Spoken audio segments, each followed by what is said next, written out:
Hello दोस्तों, स्वागत है आप सभी का एनिमेटिव इंडिया चैनल पर। कहानी की शुरुआत में हम तीन दोस्तों को देखते हैं।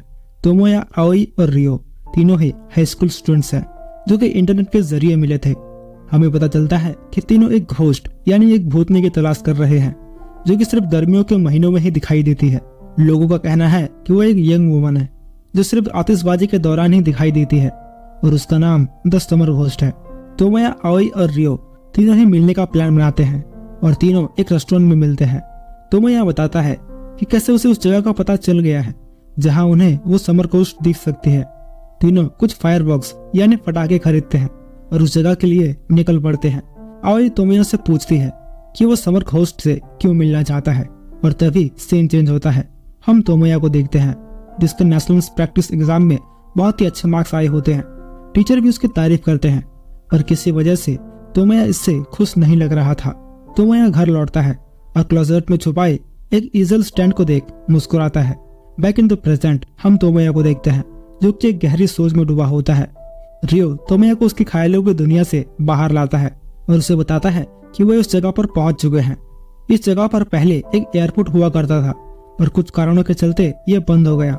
खैर, तीनों फायरवर्क्स जलाते हैं और सोचने लगते हैं कि क्या ये सच में काम करेगा। देखते ही देखते रात हो जाती है और तीनों के फायरवर्क्स भी खत्म होने वाले होते हैं, पर अभी तक समर घोस्ट का कोई पता नहीं था। रियो आखिरी फायरवर्क्स जलाता है और तोमोया और आओई से कहता है कि वो घोस्ट पर यकीन करता है, इसलिए आज वो समर घोस्ट से मिलना चाहता था। रियो आगे कहता है कि कैसे वो घोस्ट से तो नहीं मिल पाया पर आज उसे बहुत मजा आया। रियो तोमोया और आओई को शुक्रिया कहता है और तभी अचानक तीनों को कुछ महसूस होता है। तीनों देखते हैं कि उनके सामने समर घोस्ट खड़ी है। तीनों ये देखकर थोड़े डर जाते हैं, पर तोमोया घोस्ट से पूछता है कि क्या वही समर घोस्ट है। घोस्ट हाँ कहती है। साथ ही वो तीनों से पूछती है कि तुम तीनों ने मुझे कैसे याद किया, क्या तुम्हें मुझसे कुछ चाहिए था। हम देखते हैं कि आओई समर घोस्ट की बातें बड़े ही गौर से सुन रही है। सीन चेंज होता है और हमें एक फ्लैशबैक दिखाया जाता है जहाँ हम आओई को देखते हैं जो कि अपने स्कूल में होती है। लंच ब्रेक के दौरान आओई लंच करने के लिए स्कूल के छत की ओर जाने लगती है, पर जैसे ही वो छत पर पहुंचती है तो कुछ बुलिस उसके ऊपर पानी डाल देते हैं जिससे आओई नीचे गिर जाती है और उसका लंच भी खराब हो जाता है। हमें पता चलता है कि आओई को स्कूल में बुली किया जाता है और इन सब से परेशान होकर वो एक बार सुसाइड करने की भी कोशिश कर चुकी है। बैक इन द प्रेजेंट आओई घोस्ट से पूछती है कि क्या कुछ चीजें ऐसी भी है जो मरने के बाद भी उसे परेशान करती है। घोस्ट नहीं कहती है। आओई ये सुनकर थोड़ी खुश होती है। हम रियो और तोमोया को देखते हैं। तोमोया देखता है कि फायरवर्क्स तो जल रहा है और वो खत्म नहीं हो रहा है। वहीं घोस्ट आओई से कहती है कि उसे पता है कि वो क्यों मरना चाहती है। आओई ये सुनकर चौंक जाती है। वो घोस्ट से पूछने वाली होती है कि उसे ये कैसे पता, लेकिन उससे पहले ही घोस्ट कहती है मुझे हर कोई नहीं दिख सकता, मैं सिर्फ उन्हें ही दिखाई देती हूँ जो मरने के बारे में सोच रहे होते हैं। आओई ये सुनकर हैरान हो जाती है। तोमोया घोस्ट से पूछता है कि उसका नाम क्या है। घोस्ट अपना नाम आयाने साटो बताती है। तोमोया एक और सवाल करता है। वो आयाने से पूछता है कि क्या हम भी मरने के बाद एक घोस्ट बन जाएंगे। आयाने कहती है ये तो मुझे नहीं पता। तोमोया आगे पूछता है कि क्या मरने के बाद ये दुनिया कुछ अलग दिखाई देती है, जिस पर आयाने कहती है ये बता पाना थोड़ा मुश्किल है, हमारी दुनिया में सिर्फ एक घोस्ट ही एक घोस्ट को समझ सकते हैं। आयाने आगे कहती है कि उसका समय अब समाप्त हो चुका है, अब उसे जाना होगा। वो तीनों को शुक्रिया कहती है क्योंकि वो काफी लंबे समय से किसी से बात नहीं की थी। इतना कहकर आयाने वहां से गायब हो जाती है। हम रियो को देखते हैं जो कि एक गहरी सोच में डूबा होता है और तभी सीन चेंज होता है। हम देखते हैं कि रियो अपनी एक डॉक्टर से मिलने आया होता है। हमें पता चलता है कि रियो को ब्रेन ट्यूमर है और उसके पास सिर्फ कुछ ही महीने बचे हैं। वहीं हम तोमोया को देखते हैं जो कि अपने क्लोजेट में छुपाई ईजल स्टैंड को देख रहा होता है। वो इमेजिन करता है कि कैसे वो नेचर और एनिमल्स की पेंटिंग बना रहा है, लेकिन अचानक उसे अपनी मॉम की आवाज सुनाई देती है जिससे वो अपने इमेजिनेशन से बाहर आ जाता है। तोमोया अपनी मॉम की आवाज सुनते ही दुखी हो जाता है। हम तोमोया की मॉम को देखते हैं जो कि तोमोया के टेस्ट रिजल्ट्स देख उसे डांटने लगती है, ये कहते हुए कि वो इससे भी अच्छा कर सकता था। तीनों दोस्तों के बीच बातें फिर से शुरू हो जाती है। तीनों अपनी अपनी पढ़ाई और लाइफ्स को लेकर बातें करने लगते हैं। एक दिन आओई का मैसेज आता है जिसमें वो पूछ रही थी कि क्या घोस्ट सच में होते हैं। यह मैसेज देखते ही तोमोया आओई और रियो को कॉल करता है और कहता है हमने उस दिन देखा तो था, फिर तुम्हें ऐसा क्यों लग रहा है। जिस पर आओई कहती है मे बी वो कोई हमारा हेलुसिनेशन था। तोमोया सुनने के बाद दोनों को बाय बोलकर कॉल कट कर देता है, क्योंकि वो एक बार फिर से आयने से मिलने आया होता है। आयने एक बार फिर से तोमोया के सामने आती है और उससे पूछती है कि इस बार उसे क्या चाहिए। दोनों कुछ देर बातें करते हैं और इसी बीच आयने तोमोया से एक सवाल पूछती है। वो पूछती है कि तुम्हें ऐसा क्यों लगता है कि तुम जिंदा हो, जिस पर तोमोया कहता है मुझे नहीं लगता कि मैं जिंदा हूँ। आयने ये सुनकर कहती है इसका मतलब तुम अंदर से मर चुके हो। तोमोया हाँ कहता है। तोमोया आयने से एक और सवाल पूछता है। वो पूछता है क्या मरने के बाद हमारे यह जो दर्द और तकलीफें हैं वो दूर हो जाती है। आयने कहती है देखना चाहोगे मरने के बाद कैसा फील होता है। इतना कहकर आयने तोमोया का हाथ पकड़ती है और उसे उसके शरीर से बाहर ले जाती है। आयने उसे आसमान में उड़ा ले जाती है और कहती है यही है असली फ्रीडम। इतना कहकर आयने तोमोया का हाथ छोड़ देती है, जिससे तोमोया तेजी से नीचे जमीन की ओर गिरने लगता है और जैसे ही वो जमीन से टकराता है तो वो सीधे उसके अंदर चला जाता है, जैसे वो किसी समुंदर में डाइव लगाया हो। आयने तोमोया के पास आती है और उससे कहती है तुम्हें सिर्फ विश करना है और तुम्हें तुम्हारा सोल अपने मनपसंद जगह पर पहुंचा देगा। तोमोया ऐसा ही करता है। आयने और तोमोया बहुत सी जगह घूमते हैं और दोनों बहुत मजा करते हैं। देखते ही देखते रात हो जाती है और दोनों रात में चमकते हुए शहर को देख बातें कर रहे होते हैं। तोमोया आयने से कहता है मैंने तुम्हारे बारे में एक अफवाह सुनी है। आयने पूछती है कैसी अफवाह। तोमोया कहता है यही कि तुमने खुद की जान ली थी। तोमोया आयने से पूछता है कि उसने खुद को मारने का फैसला क्यों किया था। आयने ये सुनकर कहती है मैंने खुद को नहीं मारा था, मुझे मारा गया था। आयने तोमोया को अपने घर ले जाती है जहाँ वो पहले रहा करती थी। आयने बताती है कि कैसे एक दिन उसके और उसकी मॉम के बीच एक छोटी सी बात को लेकर झगड़ा हो गया, जिसके चलते वो आधी रात को ही घर छोड़कर चली गई और उसी रात उसका एक कार से एक्सीडेंट हो गया। आयने आगे बताती है कि कैसे वो एक्सीडेंट के बाद भी जिंदा थी, पर वो बेहोश हो गई थी। पर जब उसकी आंखें खुली तो वो अपने आप को एक सूटकेस में बंद पाई। आयने कहती है वो पल मेरे लिए बहुत ही दर्द भरा था। हम आयने की मॉम को देखते हैं, जिन्हें देख ऐसा लग रहा था जैसे वो आज भी अपनी बेटी के लौटने का इंतजार कर रहे हैं। तोमोया आयने से पूछता है कि क्या उसे याद है कि उसे कहाँ दफनाया गया था। आयने नहीं कहती है। साथ ही वो बताती है कि कैसे वो मरने से पहले कितना कुछ करना चाहते थे। वो दुनिया घूमना चाहते थे, डांस सीखना चाहते थे, किसी के प्यार में पड़ना चाहते थे और भी बहुत कुछ। आयने तोमोया से एक रिक्वेस्ट करती है, ये कहते हुए कि क्या वो उसकी बॉडी ढूंढने में उसकी मदद करेगा। आयने कहती है वो अब तक अपनी बॉडी इसलिए ढूंढ नहीं पाई है क्योंकि अगर वो उसे मिल भी गया तो वो उसे छू नहीं पाएगी। तोमोया आयने की बातें सुनकर कुछ नहीं कहता और आयने वहां से चली जाती है। सीन चेंज होता है। अगले दिन हम आयु को देखते हैं, जिससे रोज की तरह ही आज भी स्कूल में बुली किया जा रहा होता है।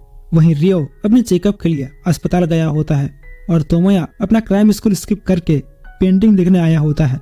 वही पेंटिंग जो वो आयने के साथ घोस्ट बनकर देखने आया था। खैर म्यूजियम से लौटते समय तोमोया को उसकी मॉम मिलती है। उन्हें देख ऐसा लग रहा था जैसे वो बहुत ही गुस्से में है। दोनों कार में सवार होकर घर जाने लगते हैं। तोमोया की मॉम उससे पूछती है कि वो अपने क्राइम स्कूल स्किप करके आजकल कहाँ घूम रहा है।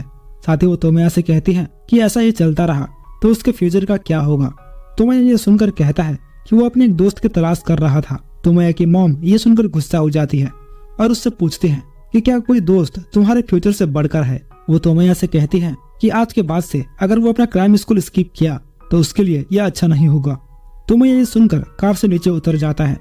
वो सीधे कन्वीनियंस स्टोर जाता है और वहां से कुछ फायरवर्क्स खरीदकर आयने से मिलने चला जाता है और उसे जाते हुए रियो देख लेता है। सीन चेंज होता है और हम आयने और तोमोया को देखते हैं। दोनों मिलकर आयने की बॉडी ढूंढ रहे होते हैं। दोनों बहुत सी जगह जाते हैं पर उन्हें कुछ हाथ नहीं लगता। देखते ही देखते रात हो जाती है। तोमोया आयने को बताता है कि कैसे कुछ महीनों बाद उसका एंट्रेंस एग्जाम है और एक बार उसके कॉलेज में एडमिशन हो गया तो वो उससे मिलने नहीं आ पाएगा। आयने ये सुनकर कहती है अगर ऐसी ही बात है तो हम ये रहने देते हैं। वैसे भी समर जल्द ही खत्म होने वाला है, इसलिए मुझे तुम्हें और परेशान नहीं करना चाहिए। तोमोया ये सुनकर कहता है मुझे पता है समर सीजन जाते ही तुम भी चली जाओगी, इसलिए उससे पहले मैं तुम्हारी मदद करना चाहता हूँ। अगले दिन तोमोया रियो और आये से मिलता है और उन्हें बताता है कि कैसे वो आयने की बॉडी ढूंढना चाहता है और इसमें वो उन दोनों की मदद चाहता है।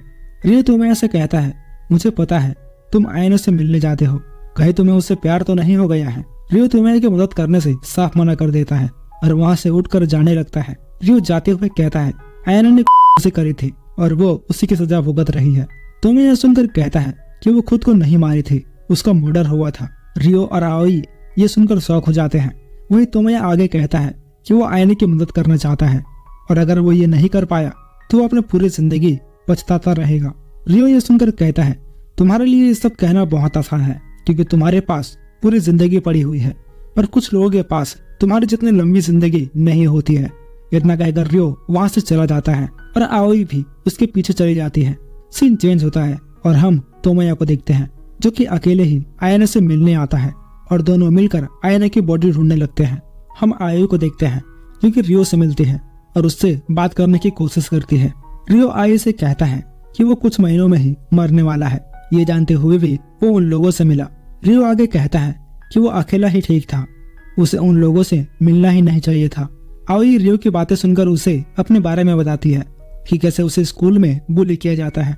वो इन सब से परेशान हो चुकी है और कई बार तो वो खुद को मारने की कोशिश भी कर चुकी है। आओई आगे कहती है कि उसे जानना था कि मरने के बाद क्या होता है, इसलिए वो समर घोस्ट से मिलना चाहती थी। वो कहती है, मुझे लगता है तोमोया के पास भी कोई वजह जरूर होगा, इसलिए वो भी समर घोस्ट से मिलना चाहता था। हम तीनों मिले, इसके पीछे भी कोई ना कोई वजह जरूर होगी, वरना हम ऐसे नहीं मिलते। रियो आओई की बातें सुनकर आयने की बॉडी ढूंढने के लिए मान जाता है। सीन चेंज होता है और हम तोमोया को देखते हैं जिसका फायरवर्क्स खत्म हो जाता है और वो आयने को देख नहीं पा रहा होता है। तोमोया आयने को पुकारने लगता है पर आयने उसे कहीं नहीं दिखती। पर तभी रियो और आओई अपने साथ फायरवर्क्स लेकर वहां पहुंच जाते हैं। तोमोया रियो से माफी मांगता है, ये कहते हुए कि वो बस खुद के बारे में ही सोच रहा था। उसे अब तक ये पता चल जाना चाहिए था कि उसकी तरह ही उन दोनों के भी कोई ना कोई प्रॉब्लम जरूर होगा। रियो तोमोया की बातें सुनकर कहता है, मुझे तुम जैसे लोग बिल्कुल भी पसंद नहीं है जो सिर्फ खुद के बारे में सोचते हैं, पर इस बार मैं मदद करूंगा। तीनों आयने के साथ मिलकर उसकी डेड बॉडी ढूंढने लगते हैं। आयने तोमोया से कहती है, मुझे लगता है इस बार मुझे फाइनली मुक्ति मिल जाएगी। आयने आगे कहती है, मैं तुम तीनों की हमेशा शुक्रगुजार रहूंगी। तुम किस्मत वाले हो जो तुम्हें रियो और आओई जैसे दोस्त मिले हैं, उनका ख्याल रखना। आयने के इतना कहते ही वहाँ आओई पहुंच जाती है। वो तोमोया से कहती है, शायद उसे वो सूटकेस मिल गया है। आयने उस सूटकेस को चेक करती है और उसे कुछ महसूस होता है। आयने कहती है, ये वही सूटकेस है। तीनों वापस अपने अपने शरीर में लौटने का फैसला करते हैं ताकि वे आयने की बॉडी को जमीन से निकाल सके। तो मैं आयने से पूछता है कि क्या वो अब गायब हो जाएगी। आयने हाँ कहती है। साथ ही वो तोमोया को अपने आगे की जिंदगी के लिए गुड लक विश करती है और साथ ही कहती है, मेरे जाने के बाद दुखी मत होना, मेरा मरना मेरा पास्ट था और तुम्हारे पास तुम्हारी पूरी जिंदगी पड़ी हुई है। अपनी जिंदगी खोल कर जीना और अपने दोस्तों का ख्याल रखना। सीन चेंज होता है और हम रियो और आयोई को देखते हैं जो कि तोमोया को जगाते हैं। तीनों मिलकर उस जगह की ओर जाने लगते हैं जहाँ आयने की बॉडी दफन है। तोमोया और आयोई उस जगह पर पहुंच जाते हैं जहाँ आयने दफन है। तोमोया बड़ी ही मशक्कत के बाद गेट के उस पार जाने में कामयाब हो जाता है और अपने हाथों से जमीन खोदने लगता है। पर जैसे ही वो उस सूटकेस को छूता है तो वो कहीं और ही पहुंच जाता है। हम आयोई को देखते हैं जो कि तोमोया को देख उस पर चिल्लाने लगती है क्योंकि अब वो हिलना बंद कर देता है। तोमोया आयने से मिलता है। आयने बताती है कि ये स्पिरिट वर्ल्ड है, मरने के बाद लोग यहीं आते हैं। तोमोया सुनकर पूछता है, तो क्या मैं मर चुका हूँ? आयने नहीं कहती है और बताती है कि वो घोस्ट बनकर ज्यादा देर तक रहा, इसलिए वो इस दुनिया में है। आयने तोमोया से पूछती है कि क्या वो उसके साथ आना चाहेगा। वो तोमोया को एक फायरवर्क्स जलाने को कहती है, ये कहते हुए कि इसे जलाते ही वो अपनी दुनिया को अलविदा कह सकता है। आयने तोमोया से एक बार फिर से पूछती है कि वो क्या चाहता है। तोमोया उस फायरवर्क्स को जला देता है पर तभी उसे रियो की आवाज सुनाई देती है। हम रियो को देखते हैं जो कि तोमोया से कह रहा होता है कि अगर वो अभी ऐसे गिव अप कर देगा तो वो उसे कभी माफ नहीं करेगा। तोमोया ये सुनकर वहाँ से बाहर आने की कोशिश करने लगता है।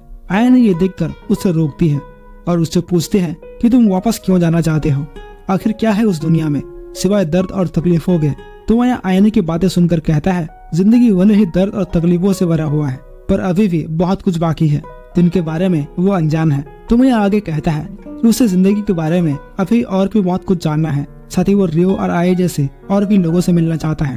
तोमोया आयने से कहता है, तुम आयने नहीं हो, तुम मैं हो जो बस मरने की एक वजह ढूंढ रहा है, पर अब मुझे जाना होगा।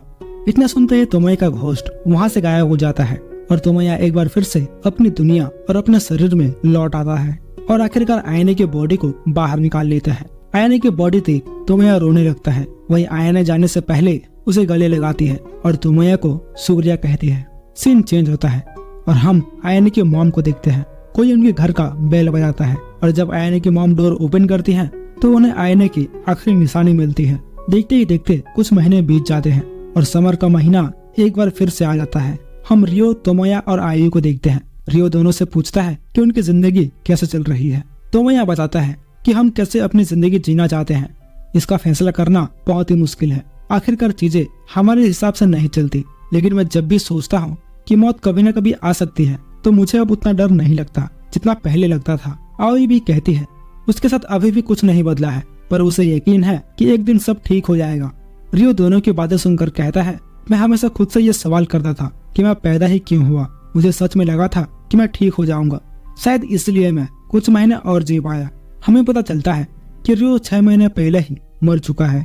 रियो तोमोया और आये को उनके आगे की जिंदगी के लिए गुड लक विश करता है और वहाँ से गायब हो जाता है।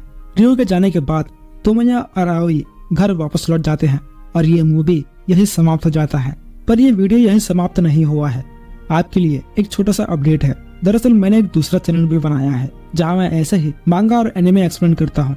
ऐसे बहुत से मांगा होते हैं जिन्हें एनिमे एडेप्टेशन नहीं मिल पाता, पर उनकी स्टोरी बहुत ही यूनिक और मजेदार होती है।